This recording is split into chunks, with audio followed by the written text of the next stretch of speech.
দুই দলের মুখোমুখি লড়াই মানেই যেন বিশেষ কিছু। সেটা যদি হয় ক্রিকেটে, তাহলে উত্তেজনার পারদ পৌঁছে যায় সর্বোচ্চ চূড়ায়।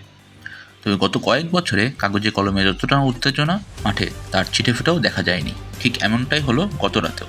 এশিয়া কাপের সুপার 4-এর ম্যাচে পাকিস্তানকে রীতিমতো উড়িয়ে দিয়েছে ভারত। ম্যাচ শেষে ভারতীয় অধিনায়ক সূর্যকুমার যাদব বলেছেন, এখন ভারত-পাকিস্তান দ্বৈরথ বলে আসলে কিছুই নেই।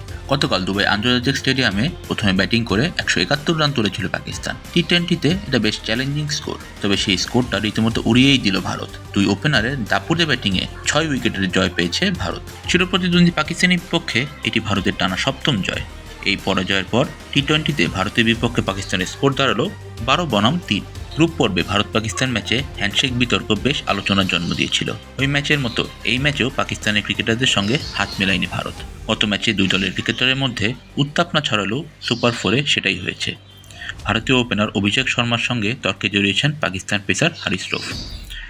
শুধু তাই নয়, ভারতীয় সমর্থকদের উদ্দেশ্যে যুদ্ধবিমান বিধ্বস্ত হওয়ার ইঙ্গিত দিয়ে উত্তাপটা আরও কয়েক গুণ বাড়িয়ে দিয়েছেন হারিস রৌফ।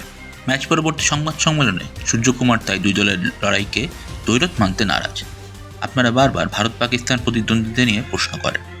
আমার মতে যখন দুই দল 15-20 বার খেলবে আর ফলাফল সমানে সমান হবে, তখনই সেটিকে দ্বৈরথ বলা যায়। কিন্তু 10-0 কিংবা 10-1 হলে এটা প্রতিদ্বন্দ্বিতা নয়। আমরা ওদের চেয়ে অনেক ভালো ক্রিকেট খেলেছি, সেটা ব্যাটিং হোক কিংবা বলিং।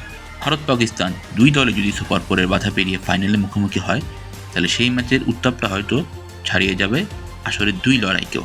পাকিস্তান কি পারবে এই টুর্নামেন্টেই ভারতের বিপক্ষে প্রতিশোধ নিতে, নাকি তৃতীয়বারের মতো ফাইনালেও পাকিস্তানকে হারিয়ে দেবে ভারত?